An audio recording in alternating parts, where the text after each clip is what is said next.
স্বাধীনতার পক্ষের দল জয় যুক্ত হয়েছে।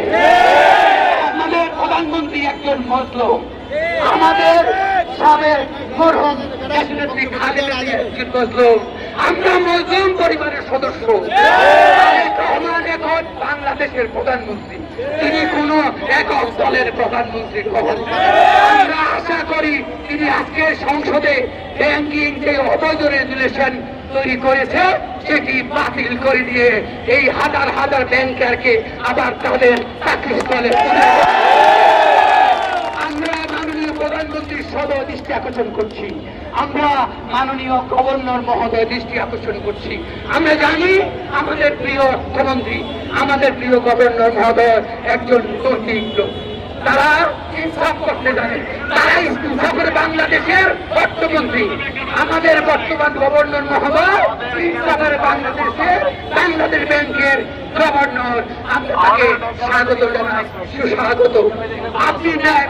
আপনি ন্যায়বাদ বলেই অবৈধ গভর্নর মনসুরকে দিনের আলোতে সুন্দর করে টিপি পাতা করে আস্তে করে বের হয়ে যেতে হচ্ছে।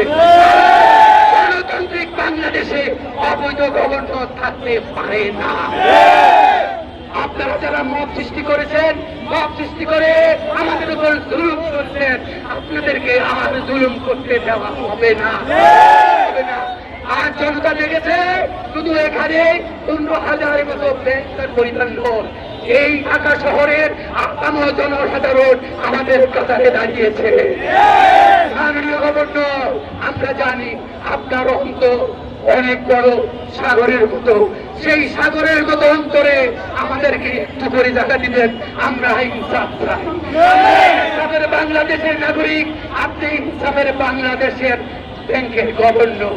মাননীয় অর্থমন্ত্রী, আমরা জানি আপনার দেশপ্রেমের কোনো ঘাটতি নাই, কারণ আপনি চলেন দেশপ্রেমিক মাননীয় প্রধানমন্ত্রী জনাব তারেক রহমানের নেতৃত্বে।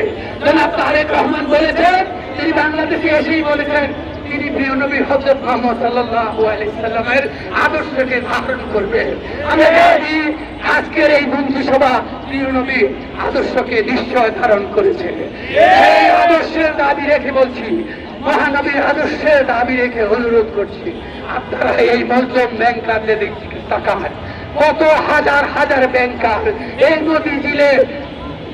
মতিঝিলে পা ফেলার জায়গা নাই।